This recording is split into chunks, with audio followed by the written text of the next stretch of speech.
Thank you so much, Mataji, for joining and giving your association. Hare Krishna. Hare Krishna. Hare Krishna. Welcome everybody to Bhakti Sangha Japa conference call. Today we are very fortunate to have His Grace Keshavananda Prabhuji to enlighten us on topic Srimad Bhagavatam, 4th canto, 29th chapter, 76th and 77th verse.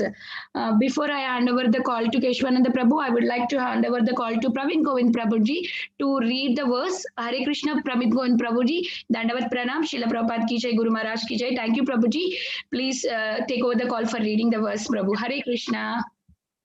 Hare Krishna Mataji, Dandavat Pranam, Srila Prabhupada ki jai, Guru Maharaj ki jai.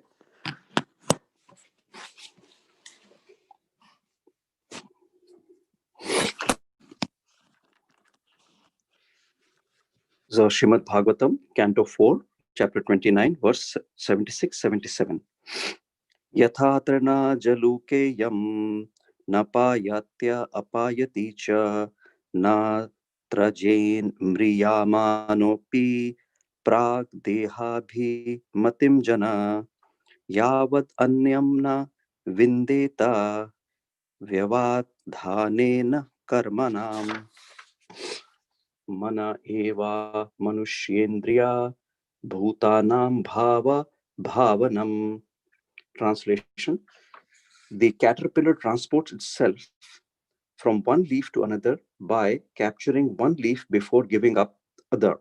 Similarly, according to his previous work, the living entity must capture another body before giving up the one he has. This is because the mind is the reservoir of all kinds of desires. Purport by Srila Prabhupada ki jai. The living entity too much absorbed in material activity becomes very much attracted to the material body. Even at the point of death, he thinks of the present body and the relatives connected to it. Thus, he remains fully absorbed in the bodily conception of life, so much so that even at the point of death, he abhors leaving his present body. Sometimes it is found that a person on the verge of death remains in a coma for many days before giving up the body. This is common among so-called leaders and politicians who think that without their presence, the entire country and all society will be in a chaos. This is called Maya. Political leaders do not like to leave their political post, and they either have to be shot by an enemy or obliged to leave by the arrival of death. By superior arrangement, a living entity is offered another body, but because of this attraction to the present body, he does not like to transfer himself to another body. Thus, he is forced to accept another body by the laws of nature. Prakrite kriyamanani gune karmani sarvasha ahankara vimudatma kartaram iti manyate. The bewildered spirit soul, under the influence of the three modes of material nature, thinks himself the doer of activities that are inactually carried out by nature. Bhagavad Gita 3.27. Material nature is very strong, and the material modes force one to accept another body. This force is visible when the living entity transmigrates from a superior body to an inferior body. One who acts like a dog or hog in the present body will certainly be forced to accept the body of a dog or a hog in the next life. A person may be enjoying the body of a prime minister or president, but when he understands that he will be forced to accept the body of a dog or a hog, he chooses not to leave the present body. Therefore, he lies in a coma many days before death. This has been experienced by many politicians at the time of death. The conclusion that the next body is already determined by superior control. The living entity immediately gives up the present body and enters another. Sometimes in the present body, the living entity feels that many of his desires and imaginations are not fulfilled. Those who are overly attracted to their life situations are forced to remain in a ghostly body and are not allowed to accept another gross body. Even in the body of a ghost, they create disturbances for neighbors and relatives. The mind is the prime cause of such a situation. According to one's mind, different types of bodies are generated, and one is forced to accept them, as confirmed in Bhagavad Gita 8.6. Yam yam vapi smaran bhavan tyajatya ante kalevaram tam tam evaiti konteya sadatat bhava bhavita. Whenever Whatever state a being once remembers when he quits his body, that state he will attain without fail. Within one's body and mind, one can think as either a dog or a god, and in the next life is offered to him accordingly. This is explained in Bhagavad Gita 13.22. Purusha prakriti stohi bhungte prakriti janguna karanam guna sangosya sad asad yoni janmashu. The material entity, living entity in material nature, thus follows the ways of life, enjoying the three modes of nature. This is due to his association with that material nature. Thus, he meets the good and evil among various species. The living entity may transmigrate to either a superior or inferior body according to his association with the modes of material nature. If he associates with the mode of ignorance, he gets the body of an animal or an inferior man. If he associates with the mode of goodness or passion, he gets a body accordingly. This is also confirmed Bhagavad Gita 14.18. Urdhvam gachanti satvasta madhye tisthanti rajasa jaganya guna vrittista adho gachanti tamasa. Those situated in the mode of goodness generally go upwards to the higher planets. Those in the modes of passion live in earthly planets, and those in the mode of ignorance go down to the hellish worlds. The root cause of association of one's association is the mind. This great Krishna consciousness movement is the greatest boon to human society because it is teaching everyone to think always of Krishna by executing devotional service. In this way, at the end of life, one may be transferred to the association of Krishna. This is technically called Nitya Leela Pravista, entering into the planet Goloka Vrindavan. Bhagavad Gita 18.55 explains, Bhaktya mam abhijanati yavan yaschasmi tatvata yato mam tatvato gnatva visate tad anantaram. One can understand the Supreme Personality that by he is only by devotional service. And when one is in full consciousness of the Supreme Lord, by such devotion, he can enter into the kingdom of God. After the mind is completely absorbed in Krishna consciousness, one can enter the planet known as Goloka Vrindavana. To enter the association of the Supreme Personality of Godhead, one has to understand Krishna. The process of understanding Krishna is devotional service. After understanding Krishna as he is, one can become eligible to enter Krishna Loka and associate with him. The mind is the cause of such an exalted position. The mind can also get one a body like a dog and hog. To absorb the mind always in Krishna consciousness is therefore the greatest perfection of human life. Hare Krishna.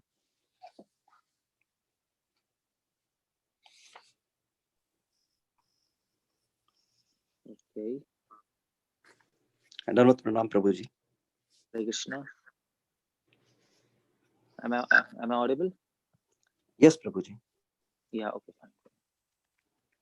Oh, you are the host today. Hare Krishna.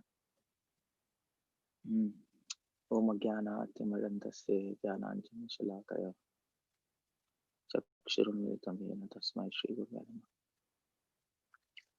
Nama Om Vishnu Padaya Krishna Pristhaya Bhutale Srimate Bhaktivedanta Swami Niti Namine Namaste Saraswati Deve Gaurvani Prachar Shunyavadi Paschat Deshtadine. Okay, so we are discussing fourth canto, 29 chapter, 76 and 77 verse. That's what we are discussing today. And this verse, okay, I'll just speak and then we'll explain. Let me just chant this verse. Yathatrena jaluke yam napyati apayati cha na tejen vyamano api pragadeha abhimatam janaha yavat anyam na vindeta vyavadhanena karmanam mana eva manushendra bhutanam bhava bhavanam. Okay, it's beautiful verse. Srila Prabhupada has given a long purport on this. but the message is short. Message is short. And the message is that mind is a cause of bondage and mind is a cause of liberation. That's the message. In simple words, Srila Prabhupada says in the purport, if mind is absorbed in Krishna consciousness, then that's the perfection of life. Simple. So having said that, this verse is talking about mind. That's what this verse is talking about. It's talking about mind. And you see, all our scriptures, whether you take Upanishads, even Bhagavad Gita, Bhagavatam, the entire aim, at least the entire aim of all spiritual practices and all books is to control mind somehow or the other. Now, different people have different processes. Jnanis, they try to control mind through their knowledge of scriptures. Jnanis, Krishna says in 4th chapter that different people do different kind of sacrifices, and thus they also succeed in their path. Now, yogis pranapana samayuktaha, Krishna says in Gita, yogis try to control their mind through pranayam, asana, and through actually basically concentration. That's yogi's process. But the process of devotees is very different. That has to be understood properly.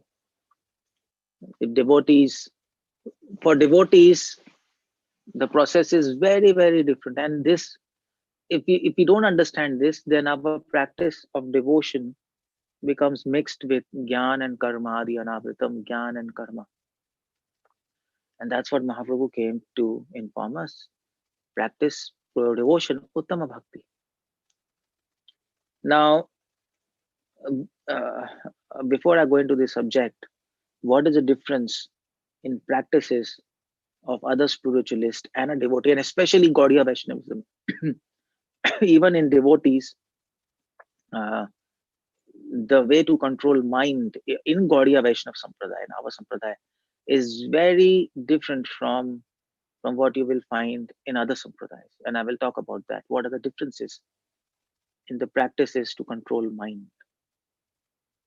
But before that, let me just point out in this verse one important point. Says mana eva manushya indra. Now, of course, this manushya indra, the word is used for the of man, and also mind. That's why for mind. Actually, our senses are called indriya. Manashasthani indriyani prakritisthani karashyati. Why are senses called indriya? Because they are servants of Indra, who belong to Indra. Indriya. That's how this word indriya comes. And who is Indra here? Here Indra means king. Who is a king? Manashasthani indriyani. The king is the mind. Mind, which is controlling all the senses. And that's why purposefully Devarshinath is using the word Manushendra. He's actually addressing him. Oh, the ruler of man. He's saying, oh, ruler of man, you have failed to rule your own mind. That's the whole point there. Alexander the Great, he met a yogi in India and he said, well, you rule the entire world, but you don't know how to rule yourself. Alexander's friend, Dionysius, in Greek, Dionysius and this Alexander, they were like both big, like classmates. And Dionysius went to become a spiritualist of some sort, yeah. And Alexander asked him, "What are you doing? Sitting on the side of the river and doing nothing. Like, like, so how do you simply spend your day sitting on the side of river whole day?" And Dionysus said, "Well, I wonder the same thing. How do you spend your time? Being busy all day." I'm, I'm surprised by that. So, well, Alexander said, "Well, I have so many things to do. That's why, I can spend my time, but you have nothing to do." Well, Dionysus said, "Yeah, that's the whole point there. That's the whole point. I've controlled my mind. I have a bigger thing to do than you. You are controlling the entire world, but I am controlling mind." So Indra in Sanskrit, it might mean king, or Indra also means God. Some scholars, they say Indra means Aindra, means under. How do we say under? Inside. Some scholars says Indra is derived from the term under, who is inside. And this is anyway a play on words, but the whole point is a person who's a ruler. Who is a ruler? Ruler is God, and God is where? God is inside all of us. He's ruling from inside. So Indra also means in that sense who is inside everybody. And who is inside everybody? That's God. So Indra also refers to God. The name in Vedas, Indra is not referring to this demigod Indra. There are many. Let's say, uh, praises for Indra, especially in Rig Veda. If you see Rig Veda, three people are praised very often. Indra, three demigods: Indra, Agni, and Vayu. But Madhvacharya has written a commentary on Rig Veda, Rig Bhashya. In fact, interesting thing is Madhvacharya didn't write Bhashya to Rig Veda for entire Rig Veda. He didn't do that. He just wrote commentary for first 11 suktas. So in Vedas, we have suktas. Suktas means poems. First poem, second poem, third poem, fourth poem. So there are some 1100 suktas in Rig Veda, what we have now. Presently, many of them are lost. Many of the Vedas are lost, destroyed when these, who were this? So when these Mughals or like Islamic people, they came to India, and there were Islamic invasions at that time. We all know that. So they destroyed many of the knowledge, and so in fact Nalanda University, that was destroyed. It's all history. But and in that process, many of the Vedas were burned and lost and stolen. That's what happened that time. So out of 1100, so we have just 1100 suktas of Rig Veda. And on that, Madhvacharya wrote commentary on just 11 suktas, just 11 of them. Now somebody asked him, why do you just write on 11? Just write Bhashya on entire Rig Veda. What's the point of writing on 11? Madhva said, well, if a person cannot understand what I am saying in the commentary to this 11 suktas, then he will not either understand what I am trying to say, even if he reads my commentary to 1100 suktas. And then he said, but if he understands what I am saying in 11 suktas, what I am saying, then he will be automatically himself be able to write a commentary and understand what other 1000 suktas are saying. That was his reply, and he said, well, so I don't want to waste time in writing commentary to all of them. So in those commentaries, he has proved that the praises of Indra, these suktas for Indra, doesn't refer to demigod Indra. It refers to Lord Vishnu. He has proved that. It refers to Lord Vishnu.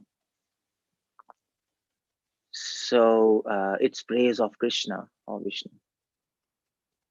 So why I'm bringing this point is that Indra means God also in Sanskrit.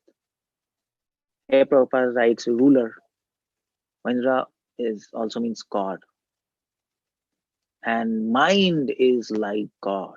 That's what I'm trying to bring the point to. Mana eva manushendriya, Indra. Mind is certainly, actually this line, Mana eva manushendra, you can also translate it into different way. So you can play with Sanskrit. It happens like that. Mahaprabhu gave 91 meanings for Atmaram verse. He did that just by playing Sanskrit. If you know the rules, and if you know the philosophy, of course. If you don't know the philosophy, then you will just play around and mess up with the meaning. But if you see this line, Mana eva manushendra, this line means mind, mana, eva means certainly, manushendra. Now this manushendra is samas in Sanskrit. So you can say Indra in humans. Mind is certainly Indra in humans. Mind is certainly God in this human body, Manushya. Mind is certainly God in human body. Manushya, Indra, and that's a big thing. That's a big thing. And people who cannot control their mind, they are called animals or pashu. Pashu, mind is like God. Now, how do you control this big power? Like God, mind is like God means mind is having God-like power. So how do you control mind? That's a big question. Actually, this anyway. So I'll come to this point. So anyway, so how do you control? They are called as people who cannot control this. They are called as pashu in Sanskrit, like animals. Pashu means pashu in Sanskrit means who is bonded animal. People who can control mind, they are called manushya. The word manushya is used here. Manushya. People who can control mind. Manushya means man plus ish. Ish means God, man means mind. A manushya is who? Now in Sanskrit, who is called manushya? Manushya is who can control mind, who can control God, who is God of God. That's the whole idea. Mind is like God, but if you become God of this God, you're manushya. That's human life. That's human life. And in fact, I just lost that train anyway. So in fact, this Mahabharat, Vyasadev, he finishes entire Mahabharat and he writes in the end. Well, I can't say whether you'll become a devotee by reading Mahabharat, but I can at least give you this promise that if you read Mahabharat, you will at least become manushya. You'll be able to control mind. Or you can say Goswami, it's the same thing. The same thing. So the point I'm trying to bring is it's very difficult to become manushya. It's very difficult to control your mind. It's very difficult. In fact, the whole process is to control mind, because unless you don't control mind, you can't fix it on your goal. You can't do that. It's impossible. Our goal is Krishna, but how do you fix on Krishna if you cannot control it? And that's why Krishna says, Kamesha, Krodesha, Rajoguna, Samadhiva, Mahashano, Mahapapma, Viddhinam, Yoga, Varinam. This mind is the greatest mind, which has lust and anger. It's the greatest enemy. Try to control it first. That's what is Krishna's advice. But the question is, how do you control it? Jagannath Das Babaji, somebody asked him, how do you control mind? And he was saying, so Jagannath Babaji said, well, you're doing something, practices. He said, yeah, I'm trying to control my mind. So actually, it was not Jagannath Das Babaji, it was actually Vamshias Babaji. So Vamshias Babaji said, you're trying to control your mind, you're a fool. And he said, if you're standing on a beach and if there is tsunami, then no matter what you do, you can't stop. You have to drown. You will die. You must die. It is even foolishness to consider this point that I must stop. You can't do it. You simply run away. Even running will not help you. You should fly in the sky, and then you might be saved. Otherwise, you're gone. Especially if you're on the beach. So that's the point. We are marginal energy. We are standing on the beach, and there is tsunami of material energy. How can you help it out? It's impossible. And the same question, I mean to say, you see the point. How to control mind? People have various answers for this. Many spiritualists and gyanis, they have answer.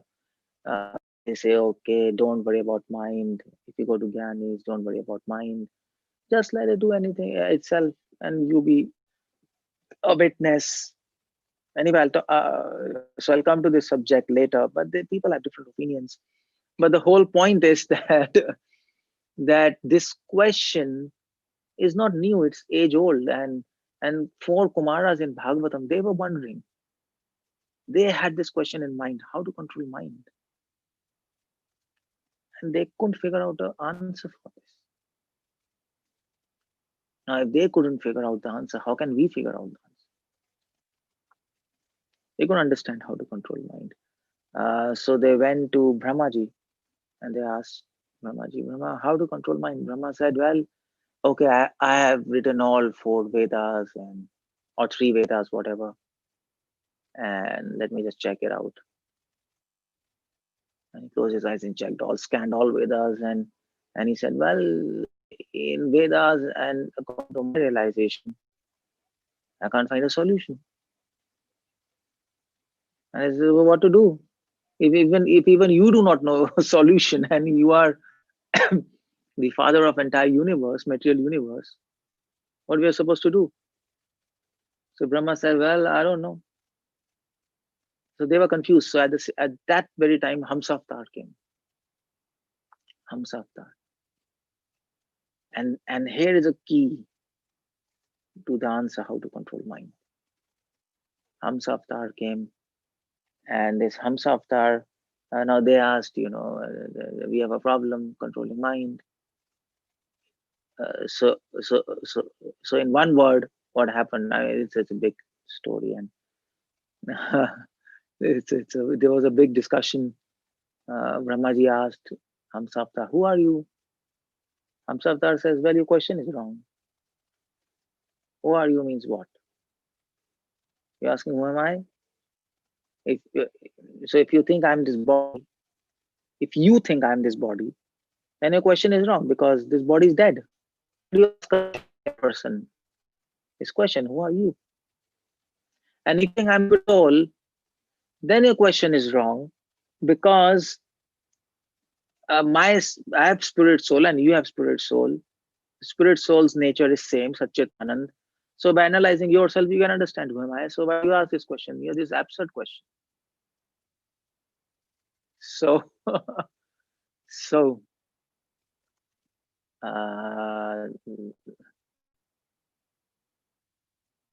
this finally Hamsa said, well, I know your question. Don't worry about that. I know your question, and I know that you have this question, how to control mind, and you see the point. I want to tell you that you cannot control mind. That was his answer. Brahma said, wow, what's happening? What is this? Without controlling mind, you can't fix it on God. And here you say, you can't control mind. What's happening? So Hamsa said, see, what I'm trying to say is, you asked me, who am I? And I gave the answer to your question, how to control mind. In this question, what you asked me, who am I? But you're not intelligent enough to understand my answer, so let me explain you. You see the point, you cannot control mind, because mind is linked with these objects. Indriyasindriyarthebhya, Gita says. The senses are linked to objects. Our senses are hardwired with objects. Our mind is hardwired with senses. And it's very difficult to break that bond. It's impossible. Because mind is in objects and objects are in mind. They've almost become one, like milk and water. So the only possible solution is you should try to understand you're not this mind, you're not this objects, and go beyond mind. That's the only solution. And then Brahma said, "Oh, this is nice, this is great. Yeah, Kumaras, okay, fine. Is it clear, my dear kids? Kumaras are like four. They're like small babies, and they're not babies, but they choose to remain young, small, like kids, and they didn't want to become adults because they said, well, if we become adults, we'll have lust and all these things. It's so let us remain kids. So Brahma said, anyway, they are children of Brahma. So Brahma says, kids, do you understand? Yeah, good, and let's go. It's problem solved. But the problem didn't solve because the whole problem is how to go beyond mind now. How to go beyond mind? What to do with that? And you can go beyond mind. How to do that? It's so difficult. What's the solution for that? Because this verse says, "Vyabdhanena karmanam." This verse says, mind is always moving. Karmanam, karm. Karm means in Sanskrit. Karma means in Sanskrit. Usual translation of karma is what is Prabhupada writes? Let's say fruitive activities. Yeah, karma. But if you go in literal translation in Sanskrit dictionary, you see motion, moving. Because of fruitive actions, and you get reactions, and your life keeps moving. If karma is dissolved, your life stops. If all your karmas are dissolved, the mind stops.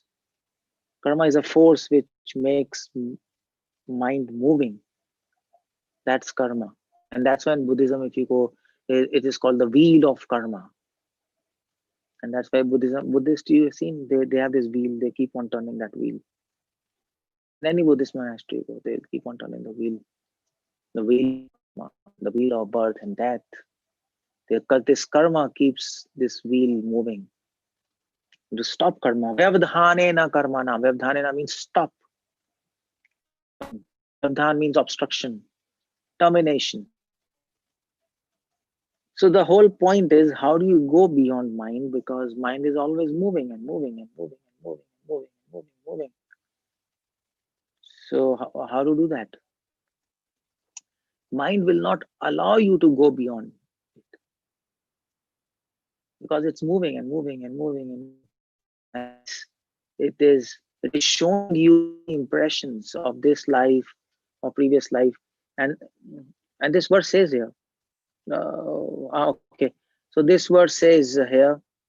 Let me just make it okay.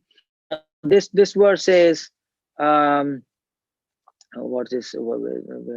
Prag deha abhimatim janah. Deha abhimatim. Mind keeps on moving, and the movement of mind. So why mind is moving? Because of karmas. And the movement of mind, what it creates, it generates impressions. The movement of mind generates impressions. You see, just like when we were children, we had this thing called as kaleidoscope. So when we were children, so there was a game. So person used to come in the street and used to say, yeah, you want to watch movie? You want to watch movie? So we all children used to go, and there was a machine, like a drum, and they were like, so they were like lenses, one here, one here, one here. So one child is standing here, one child is standing here, I'm standing here, and we are seeing through that, and inside the movie is going on. And so he used to rotate a drum, and a drum there were pictures, and it was so nice. We used to see. That's called kaleidoscope. I don't know what I think it was called kaleidoscope. So So it was moving and moving, and we were getting impressions. First, this is nice, this is nice, this is nice, this is nice. So mind is moving and it is generating impressions, new pictures and pictures from past life. Continuous mind is moving, and we remember so many memories. It keeps on churning memory and pictures and impressions. What we have seen today, what we have seen 20 years back. Even in chanting, our minds keeps on moving and generates impressions. That's the job of mind. That's what mind does. That's all. Nothing short is mind. Mind keeps moving. Now question comes, how do, if it keeps moving and if it keeps on generating impressions, then we'll be just involved in that, in those impressions. We'll be affected by those impressions, and those impressions will actually suck our energy, suck our mind, suck our intelligence and heart, and we'll not be able to go beyond it. So again, there's a problem. Deha abhimitam. Mind will force you to think about your body when generating impressions. You need this, you need this, you need this. Mind will suggest you will need this, you will need this, you will need this. More food, you need more sleep. Now you need rest, now you need this. And we'll be busy actually in doing all these things, and we are in clutches of mind. That's the whole idea there. Clutches of this movie. So how to go beyond it? That's the whole problem. So again, problem. So how what's the solution? Now here is, many scholars give many opinions. That's a solution. Okay, people will say we have a solution. Jnanis say we have a solution. Yogi says we have solution. Devotee says we have solution. But as Prabhupada mentions in this purport, bhaktya mam abhijanati. Only by bhakti you can know me. That means only by bhakti you can go beyond mind. Because without going beyond mind, you cannot know Krishna, because Krishna is subtle, the subtlest of subtle. What's that slogan? Indriya paramana manasastu parabuddhir parasastu hi saha. Our senses is mind. Our mind is buddhi, intelligence. Our intelligence is parasastu hi saha, is he. Who is he here? He can refer to soul, or he can be referred to super soul, God. Is he who is beyond. So if you want to contact him, because he's staying beyond mind, simple. If you want to meet somebody on 4th floor, you have to go. You have to go on 1st floor, 2nd floor, 3rd floor, 4th floor. You have to pass 2nd floor to go beyond 2nd floor, isn't it? So Gita says he's beyond mind, beyond intelligence, beyond soul. So you have to go beyond mind. Simple. The mind will not allow you. That's the problem. As soon as you try to go beyond it, it will pull you back by its movement. The movement is so fast, it will suck you. You see this. Have you seen a train? A train. So sometimes when we are standing on the station, and a train passes by. You're standing on the platform, and the train passes by. Now the train is not supposed to stop on that particular station. It's just passing by. And if you're standing on the platform, and the train passes by with full speed, and you will see, if you are standing little close to the train, you will be sucked up by the vacuum created by the train. In fact, many years back, one of a devotee, we are in Vardhaman. Vardhaman, generally we catch bus to Mayapur. So either you go to Havra, from there you catch train, or from Vardhaman bus. So he was standing there, and he was standing just very so on the edge of the platform. There's a track there, and a train, and so he was just busy seeing something. As a train came, he didn't actually hear a train is coming. It went so fast past by, he got sucked up.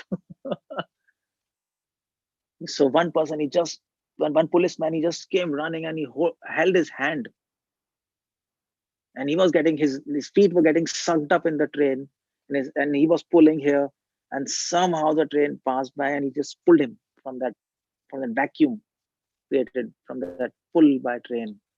So why train is pulling? Because it's moving very fast.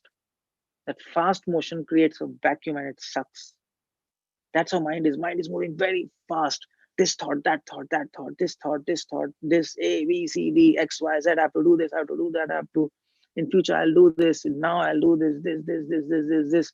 And it's moving so fast that it sucks you.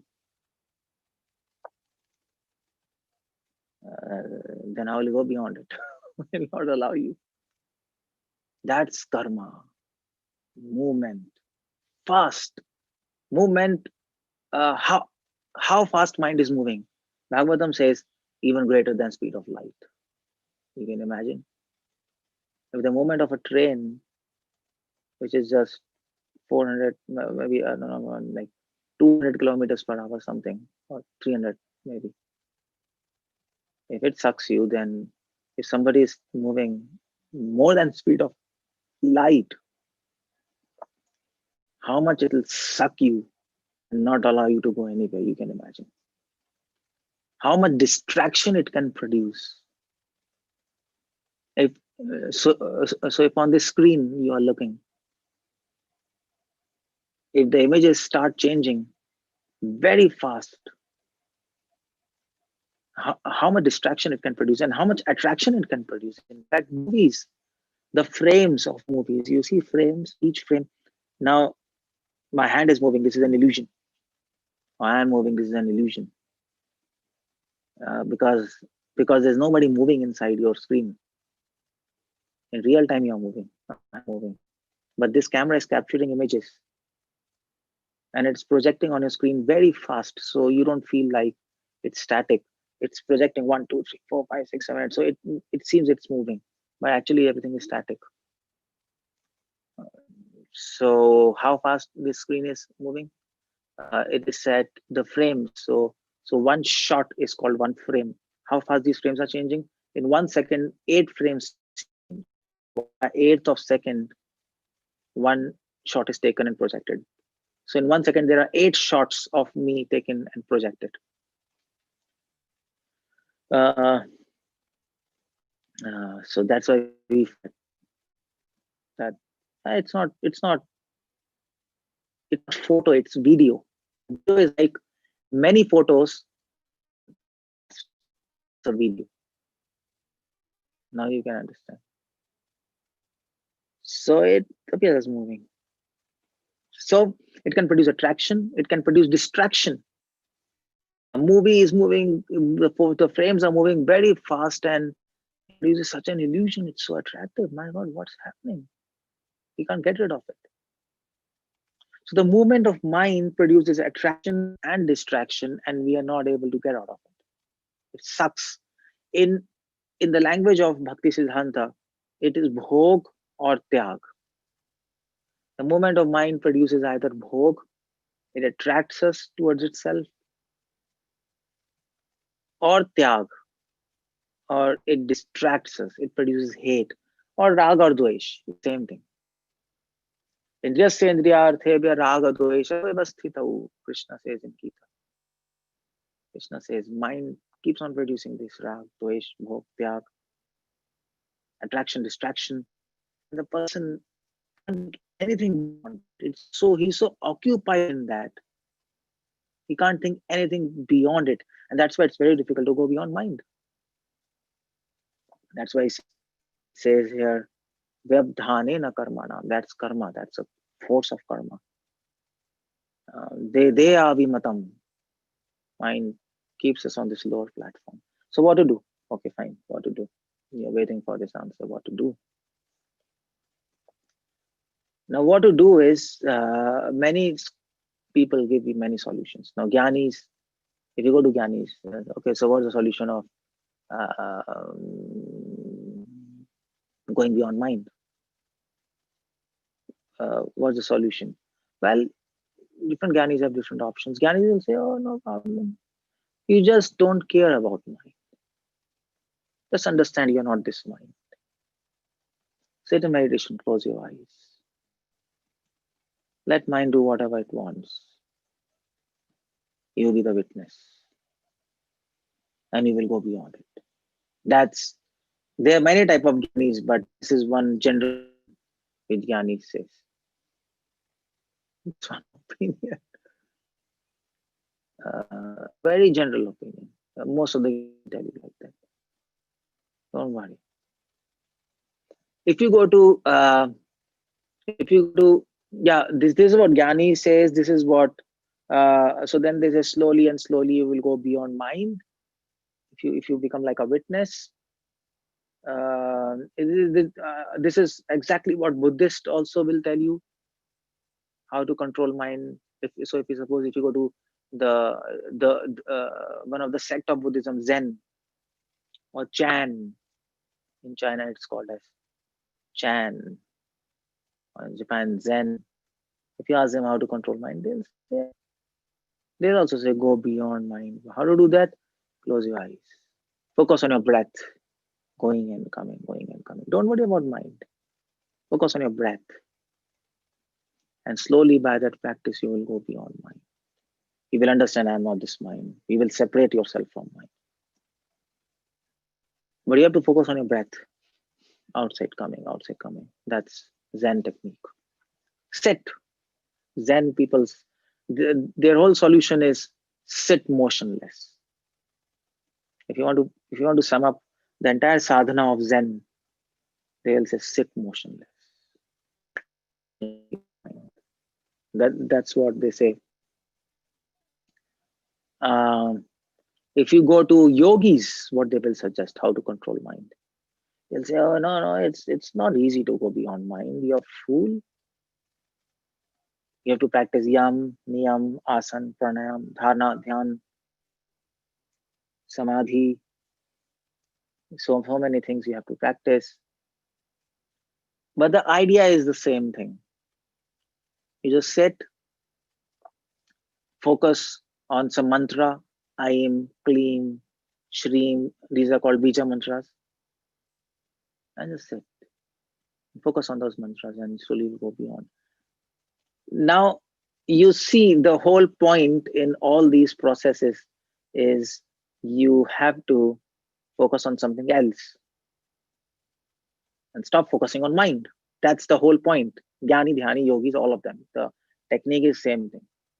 Either focus on chakras or focus on kundalini or focus on mantra or focus on just sit. Focus on your breath. But you see the point there. You have to focus on something else except mind.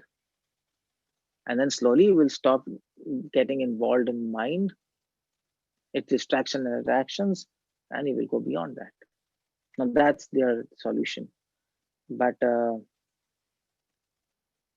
devotees, our solution is not that. Vaishnava Sampradaya says this is trash. This is trash because mind is having godlike power. You can't do it on your own.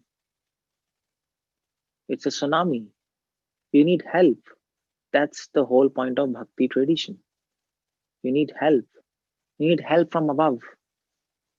The higher authorities, the higher plane has to pull you up from lower plane.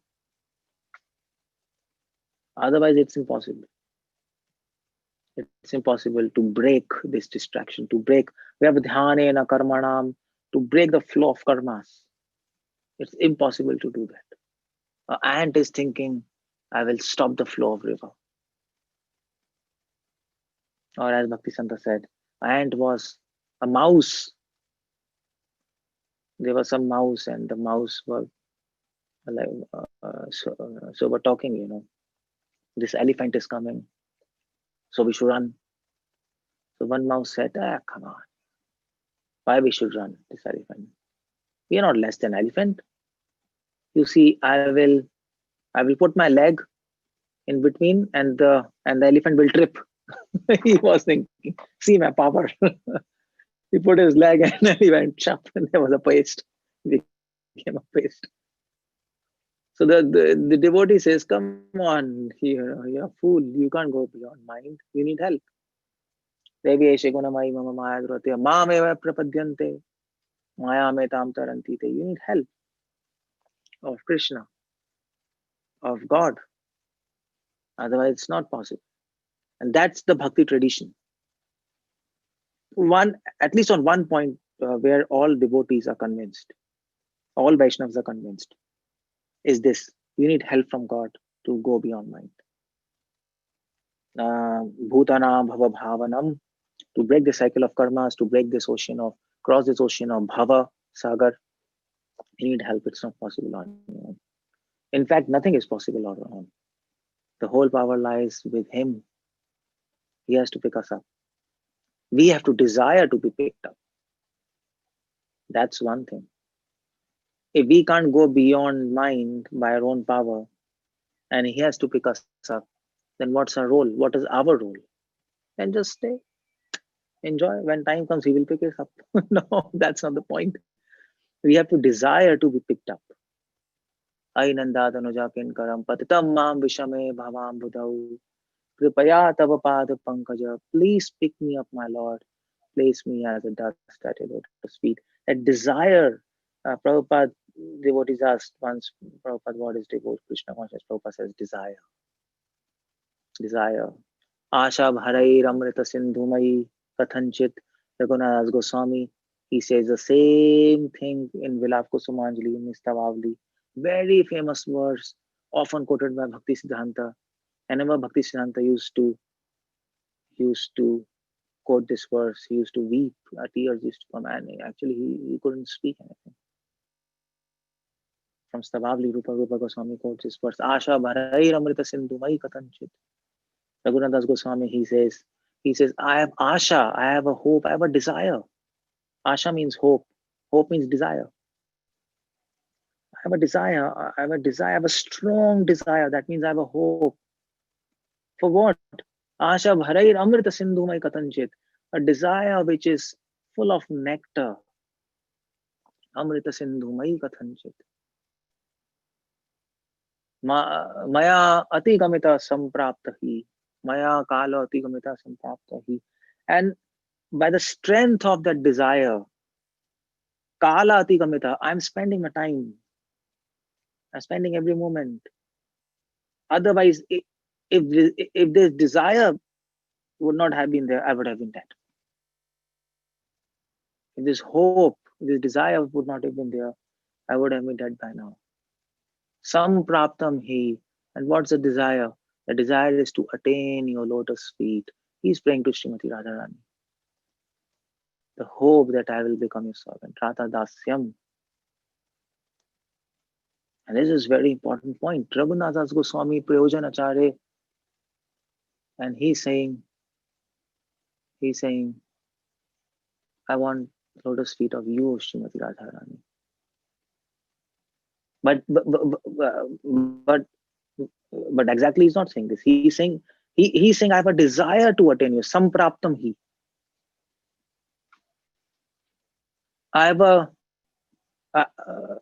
I have a desire to attain you, but there is a problem. And the problem is that without attaining you, the problem is, if I don't attain you, then kim karomi bakarina api. So what's that after that? Asha bhare amrita sindhu mai katanchit kalo maya ati gamita sampraptam hi. Was after that? Anyway, so I'll just get it. Anyway, what he says is, without you, what I'll do with Krishna? Bakarina api.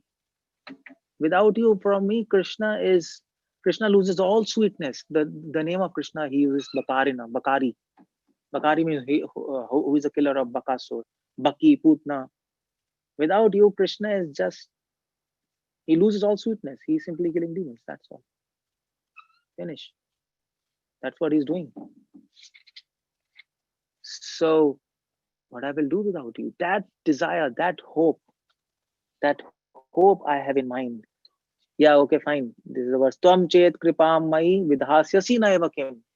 If you don't if you don't have mercy on me, and if you don't accept me as your servant, then pranair vrajena chavaroru bakarinapi.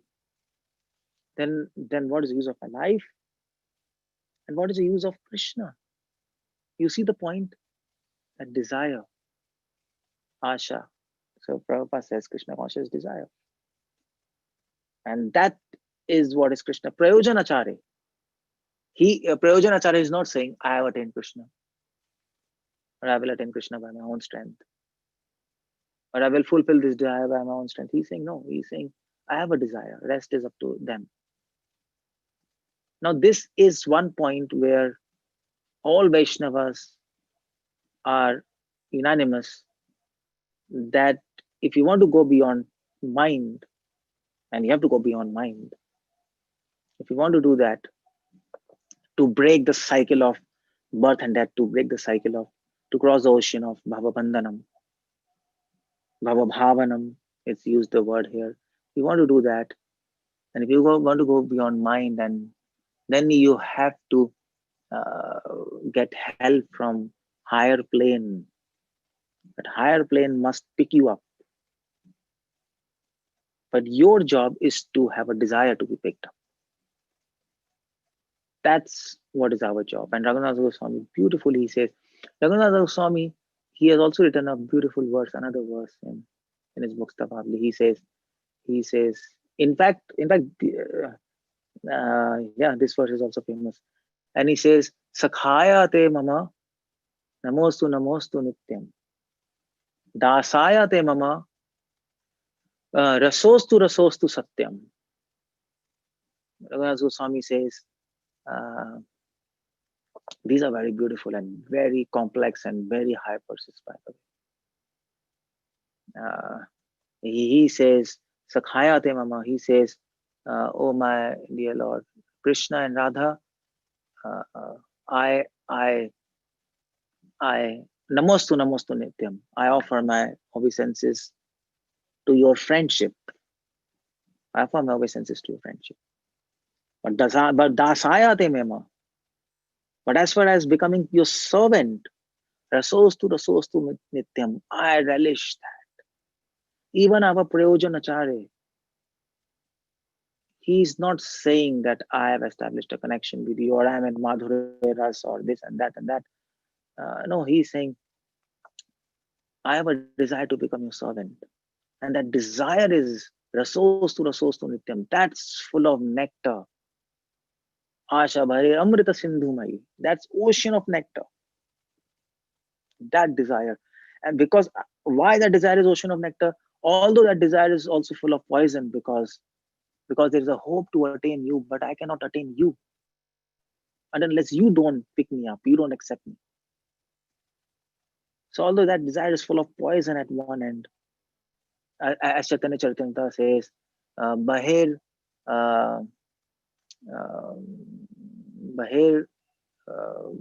Jwale Antare Amrit. How is that? I forgot the exact line. From outside it is like fire, inside it is like ice. That's how this desire is. Krishna's Kaviraj Goswami explains in Chaitanya Charitamrita. This intense desire which takes form of hope to attain Krishna and Radha.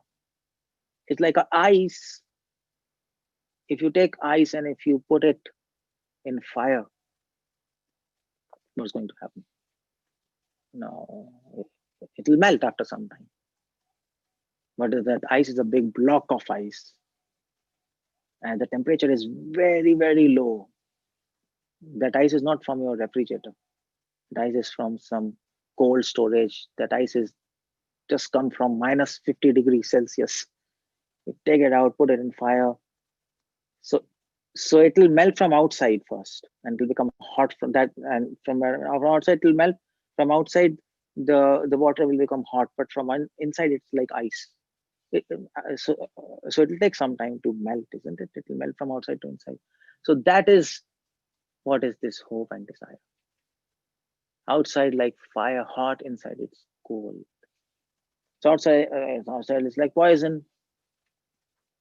At the same time, it's nectar, because he knows that this desire is the way to attain Krishna. This desire to attain him is the way to attain him. That's the whole point. This is the gateway. Desire, which actually condenses into hope. So this point, at least this point, I'm not going into intricacies of other intricacies of this verse, but at least this point, when we talk of desire, all Vaishnavas are convinced and unanimous that, well, the only way to go beyond mind is desire. What kind of desire? Desire to come in touch with that higher plane. That's the desire. Not the desire to go beyond mind per se, but desire to come in touch with that higher plane. Indrevya paramana manasastu parabuddhi parasastu hisa. Desire to come in touch with that pure plane, with that plane of sacrifice, with that plane of dedication, with that plane of humility, with that plane of extreme purity, devoid of all sense gratification. Nirmalam, niranjanam. That's what the Upanishads uses this word in negative. Upanishad says nirmalam, without any contamination, niranjanam, without any darkness, nirvan, without any misgivings, nirlep, without any coverings of karma. That kind of plane. Upanishads are using negative terms. Why? Because that gives a force.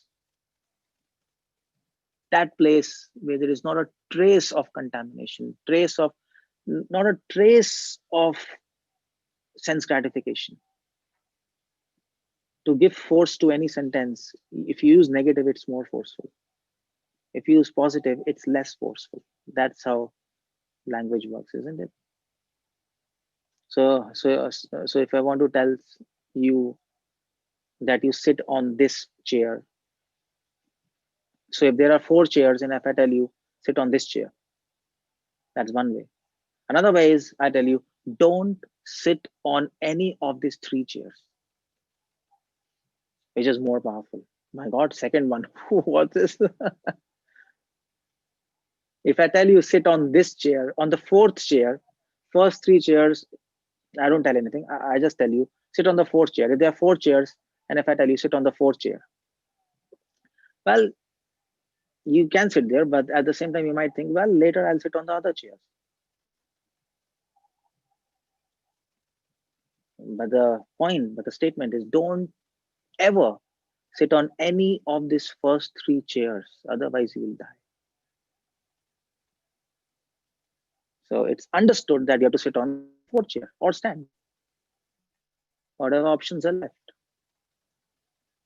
So that's what the style of Upanishads is. And that's what devotee desires, have to come in contact with that plane where it is neti. No contamination, no selfishness. You see, we have to remember what kind of plane is that. Otherwise, your desire is bogus.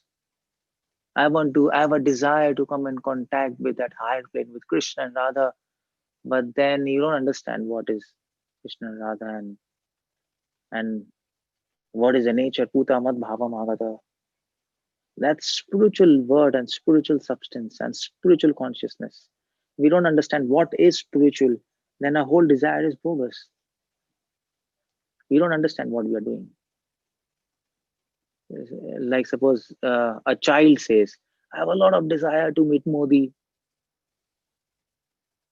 And I want to fulfill desire, but well, we will tell to him, you know what, first you have to understand who is Modi, and it's very difficult to meet him. You don't know what is Modi. It's simply childish talk you're doing. I have a desire to meet Modi. Do you know who is Modi? Child will say, no, I don't know. Then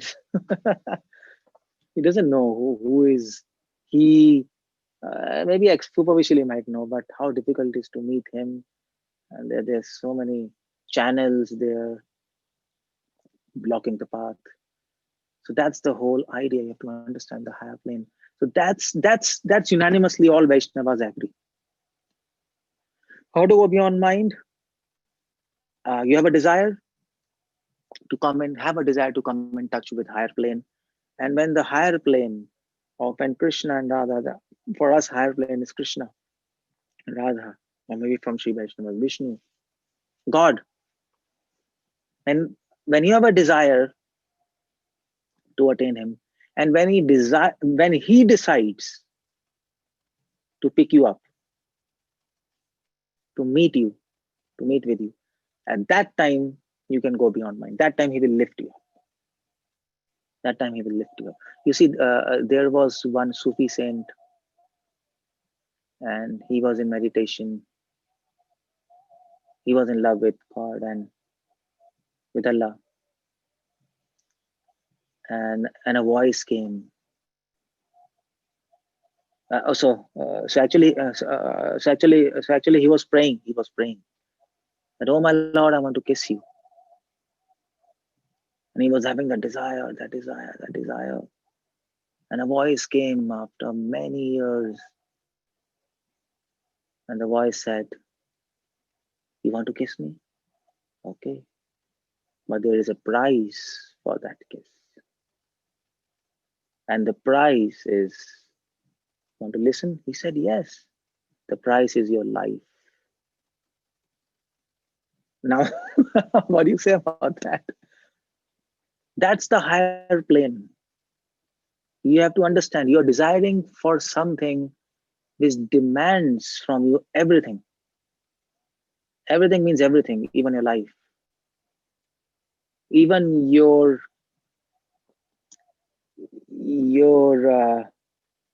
attachment to go, even attachment to yourself. Or to talk of life. And when God said, well, the price of one kiss is your life.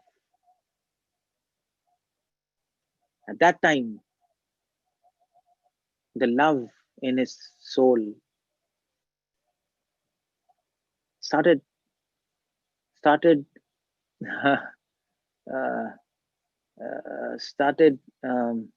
arguing with soul, started pushing soul. Okay, started pushing that person, that saint. Okay, give your life. It's a very good bargain.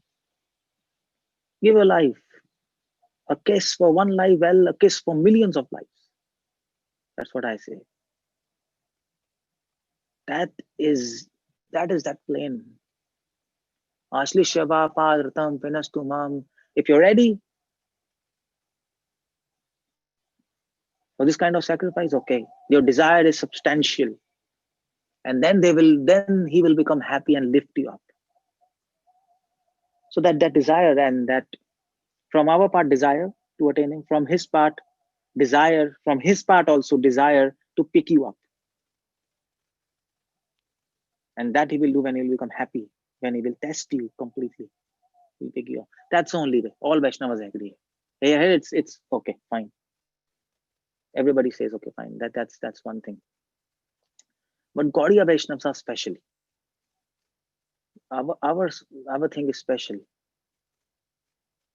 And our thing is our way to attain Krishna is special. Prabhupada says in one of his book, what's that book we are reading? The Matchless Gift, an elevation to Krishna consciousness. In fact, in Chaitanya Charitamrita also, almost the same statements there. Almost the same. Prabhupada, in that, there Prabhupada says, if the only way to achieve Krishna is a method of worship of gopis. And what was the method of worship of gopis? Prabhupada says in Chaitanya Charitamrita, Ante Leela, chapter 4, I think, Madhavendra Puri, chapter 4.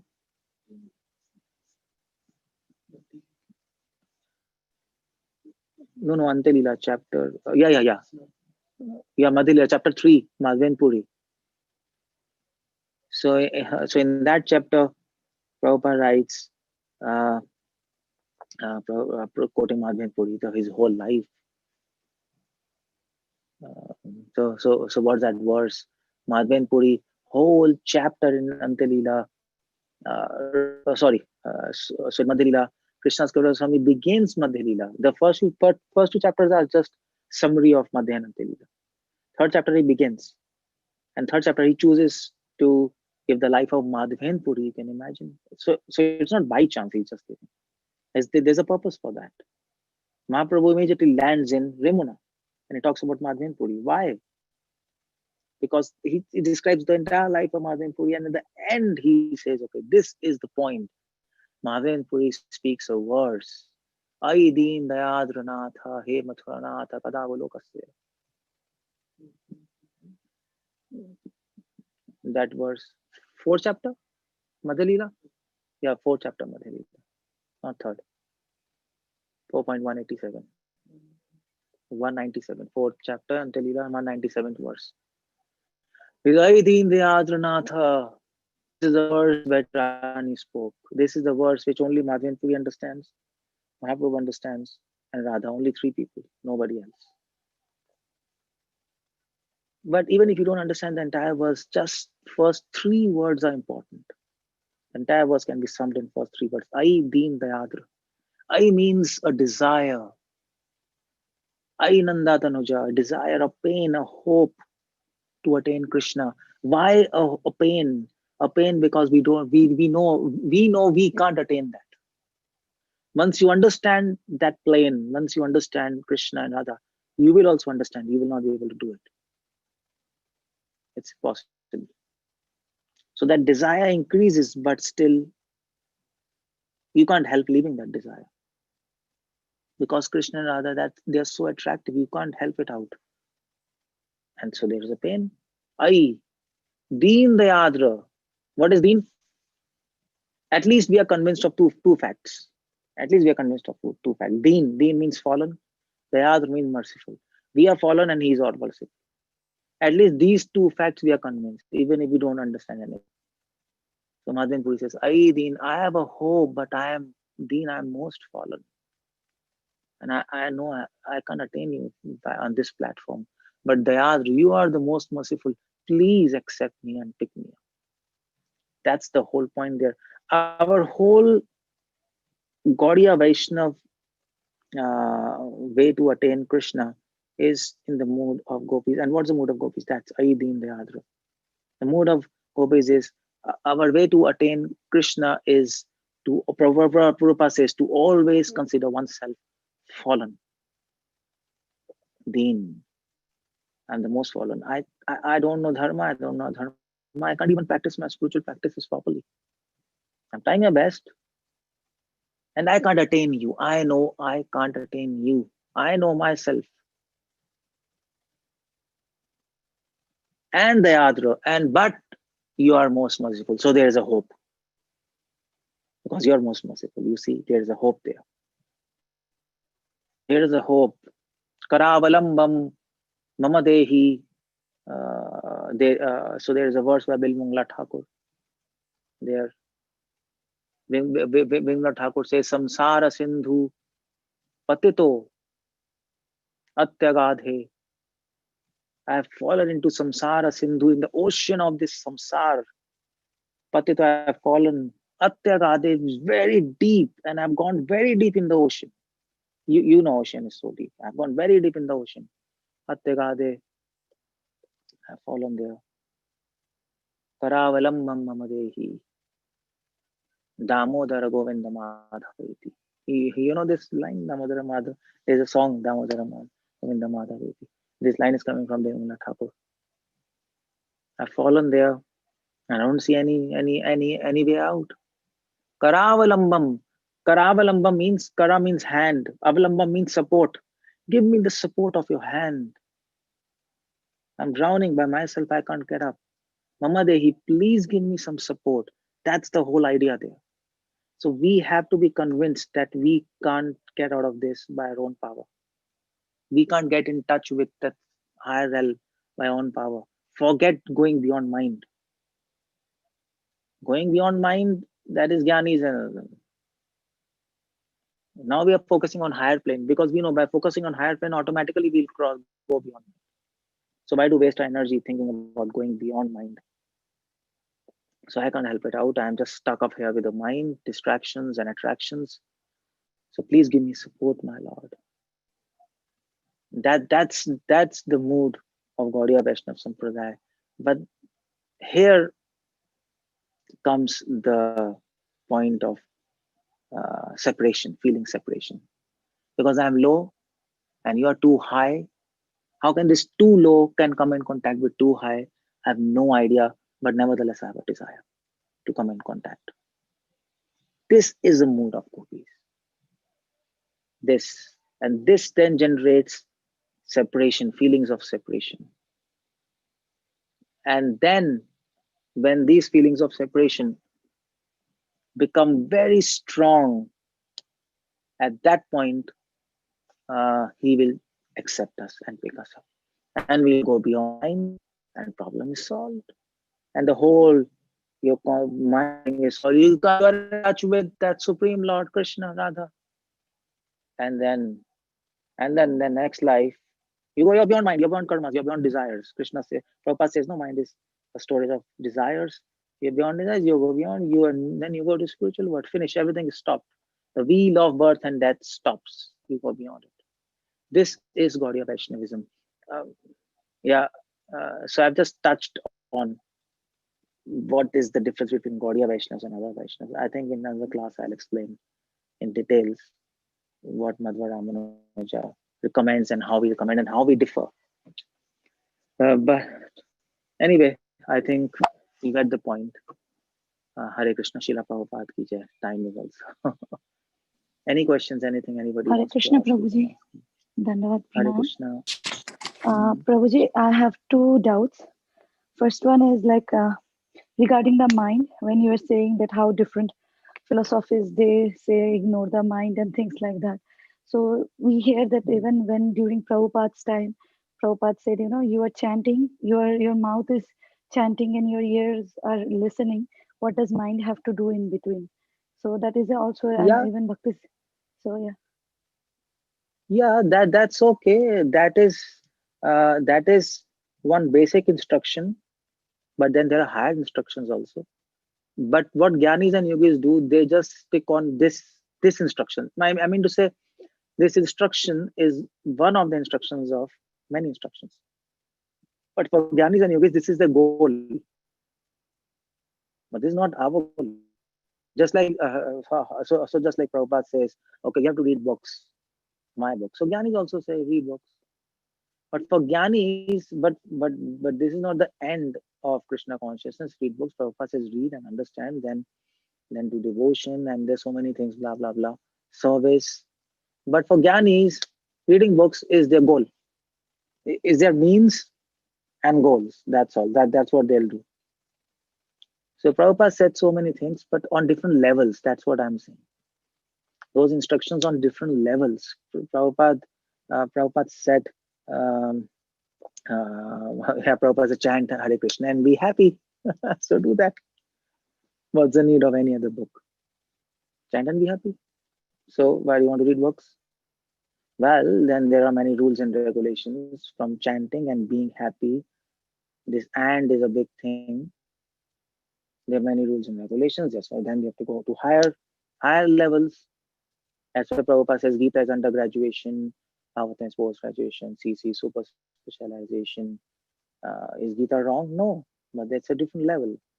Chaitanya Charita right more than Gita? No, it's a different level. It's a higher level. So that's how we have to understand things. thank you, Prabhuji. That works. Thank you. The other confusion is like Prabhuji, like this is related to yoga and the devotees. Often we see we devotees also do yoga, and Prabhupada in so many classes he will say this nose pressing and leg twisting. These are all useless things. No, that's okay. Prabhupada is saying from the angle of sadhana. For yogis, yoga is sadhana. But for us, yoga is a technique to become healthy. That's all. We understand it's not sadhana. We understand by doing all these kind of tricks, we can't attain Krishna. It's like nonsense. But they are scientific exercises to keep you healthy. That's all. So it depends what that devotee is thinking. The devotee knows it's some exercises and to remain healthy in service of Krishna. So rather than doing exercises by our own mind and just getting a ligament tear and or doing some gym, this is good. This scriptures. So exercises are not monopoly of yogis. They're exercises, but they're using these exercises. They are thinking that these exercises will make them pure. That's the whole problem. For us, yoga is anukul. For them, yoga is sadhana, and that makes a whole difference.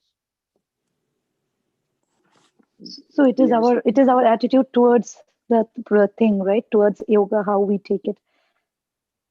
Yeah. It's your attitude. Otherwise, yeah. Thank you so much, Prabhuji. It's very much helpful. Thank you. Hare Krishna. Dandavat Pranam. Hare Krishna. Hare Krishna, Prabhu. Dandavat Pranam.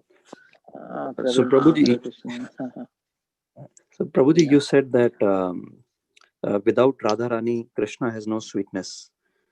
And Srila Prabhupada said that without Krishna, Radharani is ordinary I think woman. So. without Krishna, Radharani is ordinary woman. Yeah. Prabhupada says without Krishna, Balram is nothing, isn't it? Prabhupada said Krishna is giving support to Balram, but Balram is supposed to be elder brother. So Balram is giving support to Krishna. So I think your question, this can be solved by actually Tattva Vichar and Ras Vichar. Okay. In Tattva Vichar, Radha is ordinary. I mean to say, without Krishna, Sarva Karana Karanam, there's no value to anybody else. All right? Tattva Vichar. Krishna is the main essence. Vedyam Vastavam Vastu Atra Shivedam. She is his Shakti. So Shakti without Shaktiman, there's no point. So by Tattva Vichar, that statement is right. But then from Rasa Vichar is just the opposite. It happens, isn't Tattva Vichar, Rasa Vichar always gets in conflict. But from Rasa Vichar, from Tattva Vichar, Radha doesn't have any value. But from Ras Vichar, Krishna doesn't have any value without it. So this is how Bhaktisiddhanta and all our Gaudiya Vaishnavacharyas, they harmonize things. But Tattva Vichar was the ritual. And you know what? It happens in this material world also. It happens in this material world. So person is very great in people's eyes, and people say he's the greatest top person in the whole world. And so that person is there in the function, and he's being honored some Nobel Prize.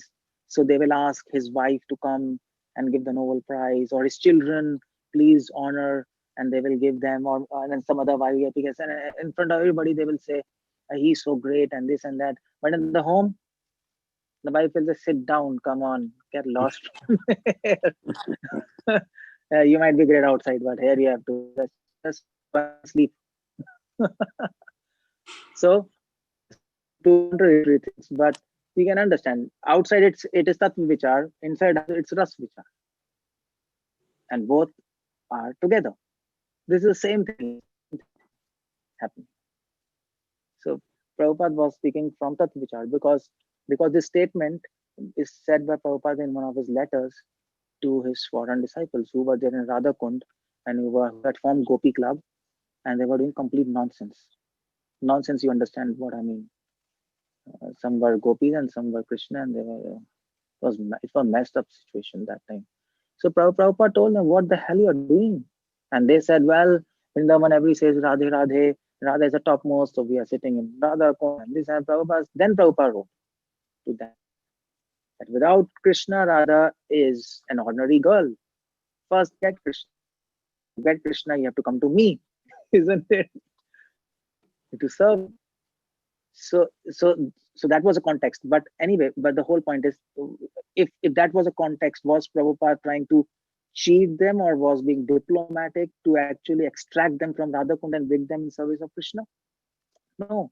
Prabhupada's every statement is also truth. So it's truth from the angle of Tattva Vichar. He was trying to help them by giving them Tattva Vichar. See, first you understand Tattva Vichar, then you can understand Rasa Vichar. You can't just jump there. So he just helped them. But then there is a Suras Vichar in Chaitanya Charitamrita also, like that. Thank you, Prabhu. Yeah, Radha Bina Krishna Nahi. Bhaktivinoda Thakur says, without Radha, I don't accept Krishna. See, the whole point is these things are there. This is Ras Vichar, but at our level, we are getting Ras in material world. So we have to first focus on Tattva Vichar. Ras Vichar, we can talk just like I'm talking, and we can worship it, as Bhaktivedanta says. Pujala Ragpat, worship it. It's very high. That higher plane, we are there. Higher plane is there. We are here, and develop a desire to attain it first. First desire, but before developing the desire to attain it, Prabhupada said, first deserve and then desire. And that's also Prabhupada said. So first we have to deserve to desire. So so what is a qualification to desire?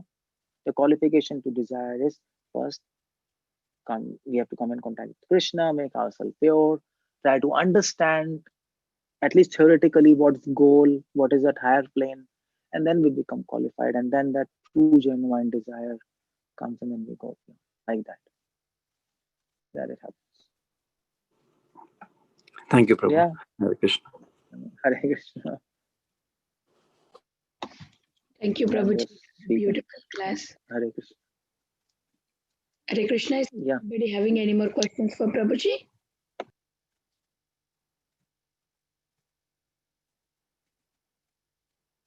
Yeah, I think it's over. Hare Krishna, Prabhuji. Then Pranam Shri Prabhupada ki jai, Guru Maharaj ki jai. Hare Krishna, Hare Krishna. Prabhuji, I didn't understand the Tattva Vichar and Rasa Vichar. But no. Yeah, continue. But I had, when you saying the whole class, I was thinking like, we love everyone. Like if we meet someone, we attach to them, but we don't attach to Krishna. We have to do lots of sadhana bhakti, and we have to pass all the level and then reach to prema bhakti. So Gurudev said, if we keep continue listening his pastime, then our heart will purify, and that's true. So that's absolutely true. But we have to hear with proper understanding. Otherwise, it will become mere stories. Because you see, that's true. Bhagavatam says that simply by hearing pastimes and glorifying Krishna, you can attain him, isn't it? What's that verse? Bhagavan Ishvaro Hari Tasmat Bharata Sarvatmana Bhagavan Ishvaro Hari Smartavyascha Kirtavyascha Shrotavyascha Kirtavyascha Smartavyascha Bhagavatranam. Simply by hearing, glorifying him. But here's the point. First point is simply to always hear his glories and chant his name. That's difficult. All right? Because mind will not allow you. That's one thing. We're not able to do it because there are so many desires until conflict. And the second thing is, even if we'll be able to do it, we have to do it with proper understanding. Otherwise, Bhahu Janma Jadi Kare Shravan Kirtan, Mahaprabhu says, right? Tabu to na paye Krishna Pade Prem Dhan. These kind of verses are also there. And then Mahaprabhu says, there is Nama Bhas and Shuddha Nam. See, that's why he's called Namo Mahavadanyaya. This hearing his pastimes, glories, 24 hours. Even before Mahaprabhu, people knew this. Bhagavatam is there since 5,000 years. People were reading Bhagavatam, Madhva Sampradaya, Ramanuja, everybody was reading. And people knew simply by doing this.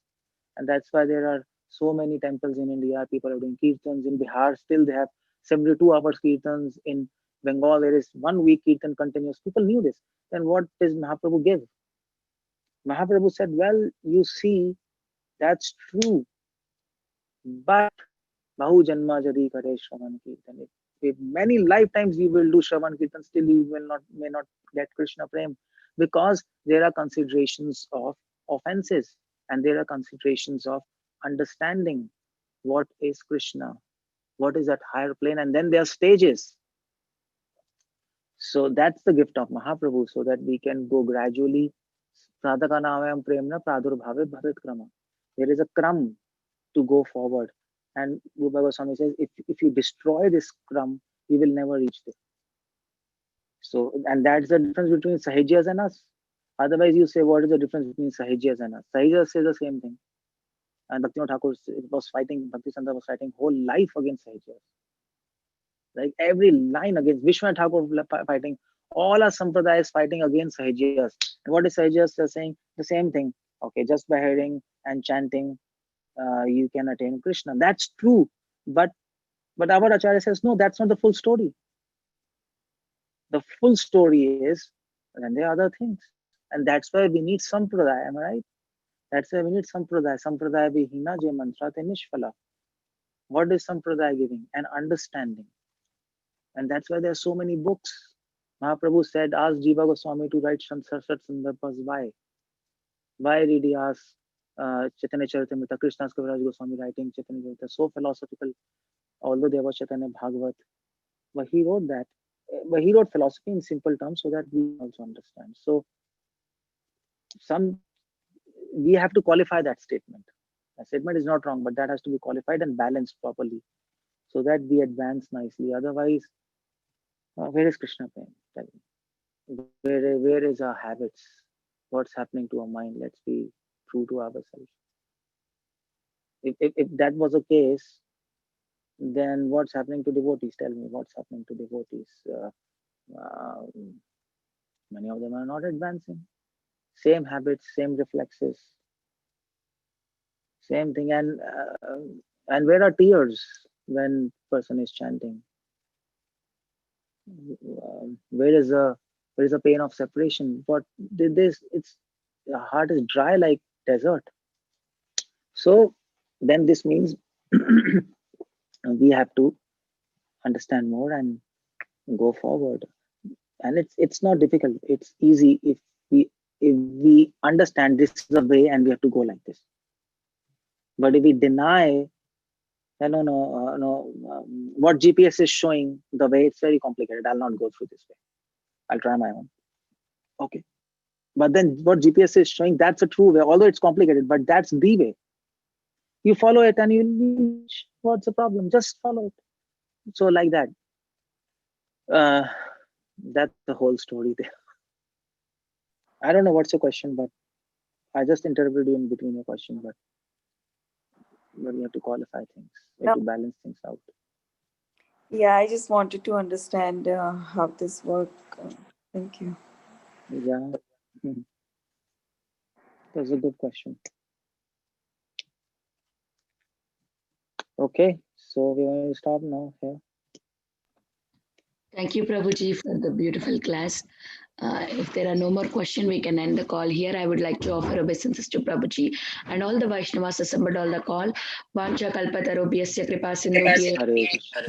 Hare Krishna. Srila Prabhupada ki Namo jai. Namah Ananta Koti Vaishnav Vrindi ki jai. Srila Prabhupada ki jai. Vishwananda Prabhuji ki Hare jai. Krishna. Thank you so much, Prabhuji. Very, very wonderful class.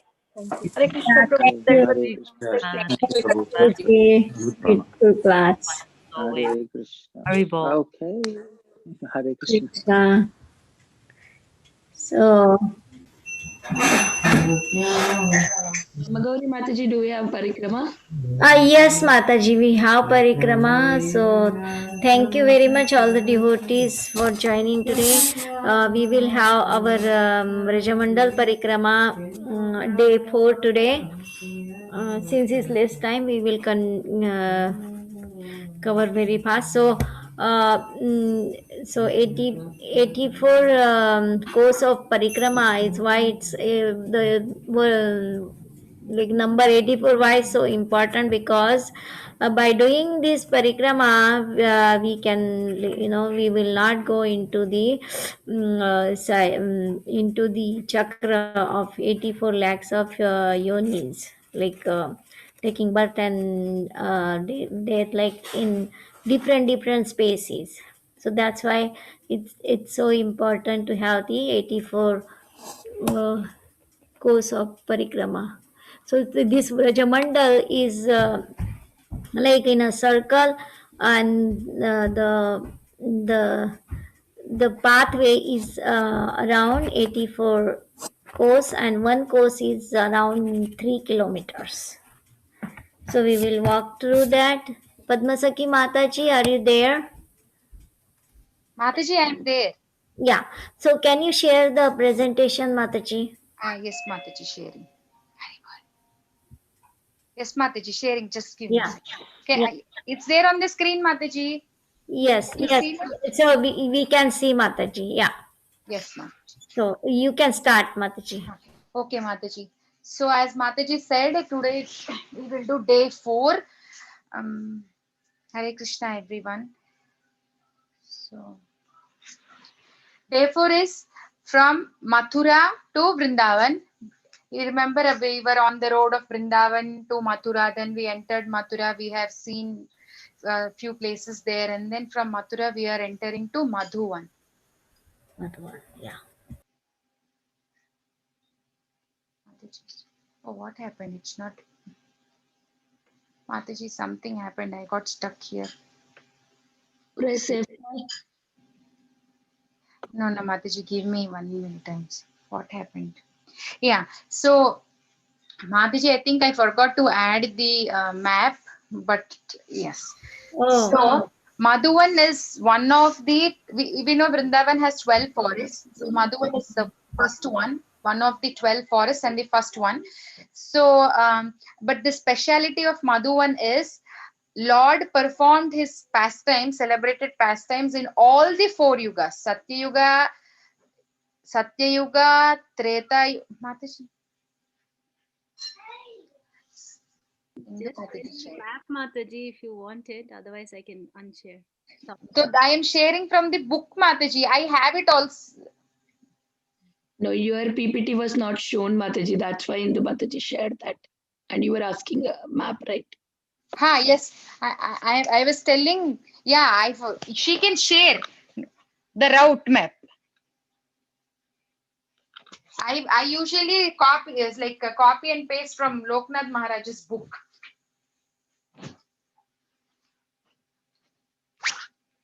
Mataji? Yes, Mataji. Please continue, Mataji. Okay. You are sharing the roadmap, right? Yes, Mataji. I will share. Mataji, give me 1 minute. It is there in the. I realized that I didn't share, and in the morning only I. Mataji, give me a minute. Oh. Mataji, sorry, I think I don't have it. Maybe tomorrow. Is it okay if I add in tomorrow's slide, Mataji, the map? We just now saw something. It was there. That was I was sharing it. It was into Okay. Mataji. Yeah. So Yeah. Mataji has her full presentation. So let her share that, Mataji. No, but for 1 minute we need the map, Mataji. Mataji, let me give. I have it. Mataji, can I show from the book? Yeah, you can show from. Give me.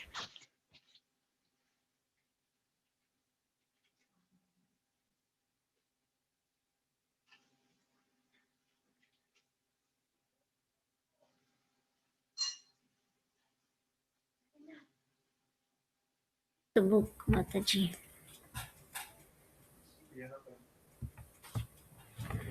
Okay. Can you see anything? No. Yes, Mataji, we can see. But there's too much light here. Falling. Now you can see. It's clear. Can you see the book? Yes, Mataji, we can see. Yeah. So Mataji, should I hold this way? Yeah, this way. No, I'm holding both side. Okay. Yeah. Now you can explain, Mataji. Okay. Yeah. Yes. Where are you, Mataji? Yeah. So I'm so sorry. I kept it in the thing, but somehow I didn't add it. It's there in my phone. But yeah. So today in the map, if we see, Yeah, so yesterday we have seen Bhuteshwar Mahadev, Shamagori Mataji has explained, right, that he takes care of the ghosts. Then if you see, there is Mathura road, and as we enter, it is saying, see, Maholi village, Madhuvan. So now Madhuvan is actually called, it's in Maholi village. So that is Madhuvan. And there you have Lavanasur's cave, Dhruvatila, then just Krishna Kund, then there is Shatrughna temple, all of which we will be seeing today. So that is Madhuvan forest. So as I said, Madhuvan is the first forest amongst the 12, and then the speciality of this is Lord performed his pastimes in this forest all the 4 yugas. So what was the first yuga pastime? We know Madhuvan. Yesterday we saw it Dhruv Ghat, where Dhruva received the instructions. Mataji, you can share presentation now. Oh, okay.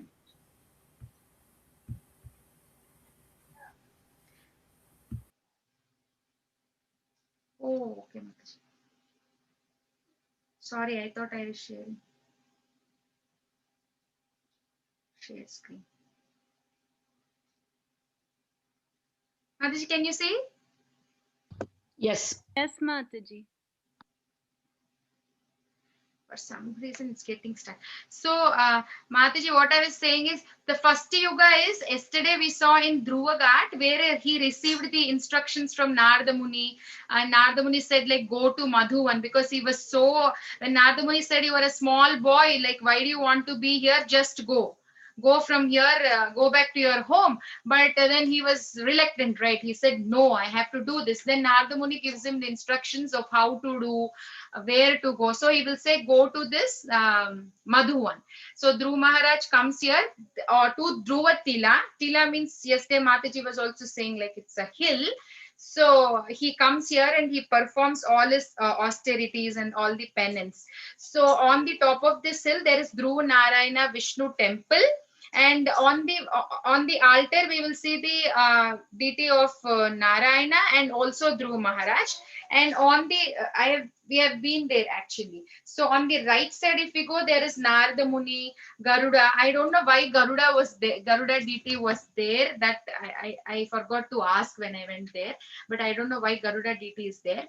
So to the right of the altar, there's one more small altar where there are deities of Lakshmi Narayana and Srinathaji. And there is also Uddhav's deity.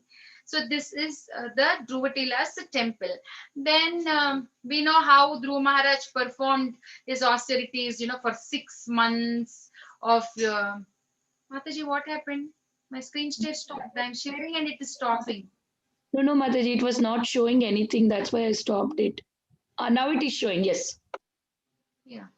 So then, so now Dhruv Maharaj pastimes, I just took some pictures. So quickly going into the pastime, so we know how Dhruv Maharaj was insulted by his stepmother. Then his mother also, he goes and cries to his mother. He was aspiring for a bigger kingdom. Then his mother will say, I don't know where God is. Maybe he's in the, all the sages go to the forest. So maybe he's there. Maybe you can go there. So then he will, with lot of determination, he will go there and do all this. Narada Muni comes and guides him, and at this very place, Dhruvatila, he performed the penances, and that is where Lord Narayana, he came and he touched Dhruv Maharaj's head with the conch. So this is the temple, and these are the deities in the temple.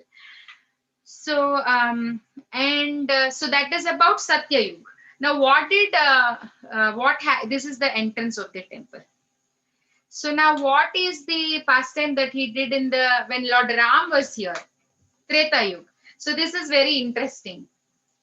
Once in this very forest, there was a demon called Madhu. That is why it is also called as Madhuvan. So what happened? He is a great worshipper of Lord Shiva. So Lord Shiva will be pleased with him, and he will give a lot of weapons, saying that, if you have these weapons, you can defeat anybody. But he will say, when your son comes, maybe these weapons will come back to me again. So he will say like that. Then eventually Madhu demon will have a son by name Lavanasur. and Lavanasura was creating a havoc, you know. He was going everywhere, making mess, you know, fighting, disturbing everybody. So he was behaving like that. Then one time there was a king called Mandata or Mandata, sorry if I'm saying wrong. So this Mandata king, what will he do? So a great king, he conquered every king on the planet. So what will he do? He will go to the demigods also to conquer them. Then Indra will say, okay, we will fight with you, but you have to, you know, defeat this person. You have to defeat everybody on planet Earth. So there is one person that you didn't defeat, like Lavanasura. If you can go and defeat him, then we will fight with you. So then King Mandata will come and he will try fighting with Lavanasur, but then he lost the battle. So then Lavanasura was making a mess. He was not letting the sages do the sacrifice. He was, you know, passing urine and stool in their sacrifice and disturbing everything. So what did they do? They all went to King Lord Ram. Then Lord Ram Shatrughna will volunteer. He will say, okay, I can go and take care of this demon. So with all these sages and brahmanas and his like little bit from the kingdom, few people are accompanying him. So Shatrughna will come on the he'll be coming to this very place where Lavanasur is there. Actually, in 2010, suddenly yesterday I found one very old lecture that somebody posted 2010 or 2011.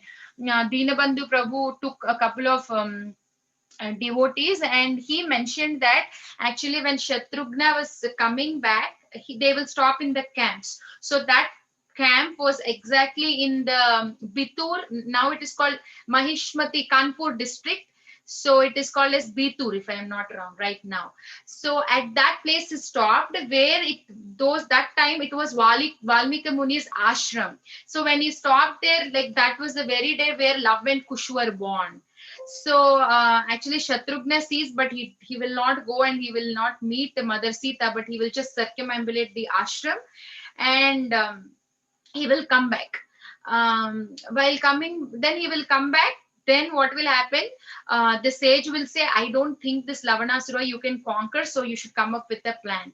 So what will Shatrughna do? Shatrughna will be observing for some time the activities of this demon, like what is he doing, what will he do. So that day he was coming with his, like, you know, with his breakfast. There was tigresses, then was an elephant, white, like some buffalo. So he was carrying all of them, and he has a spear with him.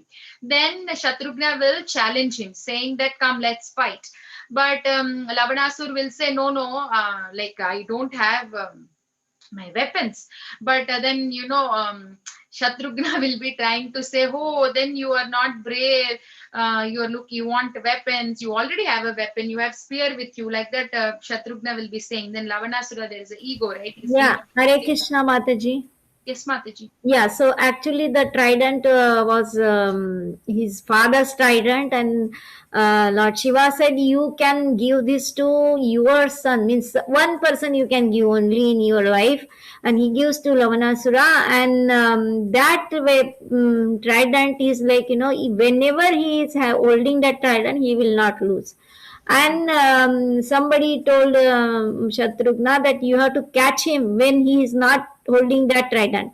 But actually, he was having other weapons with him, but not that trident. And he said, I will go home and get that trident. He said, no, you are already holding weapons. Fight with me with that weapons. So when he goes to, like, you know, for do his Sandhya Vandana in the Yamuna. So when he was coming back that time, Shatrughna caught him that, you know, you are having weapons, I am having weapons, let's have fight, like that. Yeah. So, go ahead, Mataji. Thank you, Mataji. So yeah, that's what he has, a spear with him, but he doesn't have trident. But then they'll have a battle. Then what happens? Actually, Lavanasura will you know, fight, and Shatrughna falls unconscious. But then Lavanasura was so proud that he fell unconscious, right? So he can quickly go and get his trident, but he was thinking, haha, I defeated him, so it's okay. So he was just there, but Shatrughna gets his consciousness back, and then he will shoot the arrow, and Lavanasur will throw his spear, but spear was missed. He couldn't you know, throw it on Shatrughna, but the arrow shot him, and then he will collapse there. So after that, Shatrughna ruled this. This place is called Madhupuri, like old name of Mathura. So Shatrughna ruled here, like he was the king there at Madhupuri. Then see, this is Lavanasur's cave. Lavanasur's caves and entrance. The two pictures I have kept. And so here, and what happened in Dwapar Yuga? Dwapar Yuga, what did Krishna do? That was about Lord Lavanasur's pastime was in Treta Yuga, like Lord Ram did this pastime. Then in Dwapar Yuga, Lord Krishna, there is a kund called Krishna Kund. This kund actually was made by Krishna's flute, Krishna himself, to quench the thirst of his cows. He dig it. He has dug this with the flute. So then Krishna would bring his cows here. This is also called as Madhu Kund. The waters of this are very fresh and sweet. So he would bring the cows, and sometimes they would have the Jalakrida here. The gopis also would come, and they would have all these pastimes here. And this Madhuvan has lots of Kalpavriksha trees, and the trees have lots of honeybees and hives. So it would produce lots of very tasty, sweet honey for the pleasure of Krishna. All these Kalpavriksha trees in the Madhuvan. So therefore, this forest is also known as Madhuvan. So various reasons. There was Madhu demon, then the honey is being produced. Then here, actually, there is a temple of, near this Krishna Kund, just few steps beside, there is this temple Dauji Mandir. And who is Dauji? Balaram. But Balaram is white in color. But we see him, this is the exact deity, but he is blackish in complexion. So why is he blackish in complexion? Because mostly the deities in Vrindavan, Balaram, like there are a couple of other deities, are all blackish in complexion because he's so absorbed in Krishna's thoughts that he gets this complexion. So like he was explaining the pastimes of Krishna to the Vrajavasis, the gopis especially, because they were feeling lot of separation from Krishna. When he was explaining all the pastimes of Krishna, he gets into that ecstatic mood of just thinking about Krishna, and then he gets the complexion of Krishna. That's why the what we will see more deities further, Balaramji deities, they're all mostly blackish in color. So there is Mother Revati and Varuni. So there we have the temple of Balaramji also here, and Shatrughna temple also in this place. And so that's about, like, we saw all the three yugas. And the fourth yuga, what happened when Chaitanya Mahaprabhu was coming for a Vrindavan Parikrama, Vrindavan trip, he actually came to Madhuvan. And he was there, he was spending some time. He first came to Madhuvan and then he went to Vrindavan. So that is the pastime, that is why Madhuvan is very, very special. Mataji, should we stop here? Yes, Mataji. The rest of the places they go in the day 5. It's Madhuvan to Shantanukunda. So that we will do tomorrow, Mataji. Okay, Mataji. Thank you, Mataji. Sorry, I didn't add map. I make sure that I will add. That's Somehow fine. Fine, Mataji. You can add the next map now. Yes. Thank you, Mataji. Thank you, Mataji. Any point or any corrections, please add, Mataji. Mataji, for the beautiful Parikrama, we can end the call here. I would like to offer my obeisances to all the Vaishnavas assembled on the call. Vancha kalpatarobhyasya kripa namo nama. Ananta koti Vaishnav Vrindiki. Jai. Shri Vrajamandal Parikrama. Jai. Thank you, Mataji. Hare Krishna, Mataji. Dandvat Pranam. Somebody has something to say? Hare Krishna, Mataji. Thank you. Okay. Thank you, Mataji.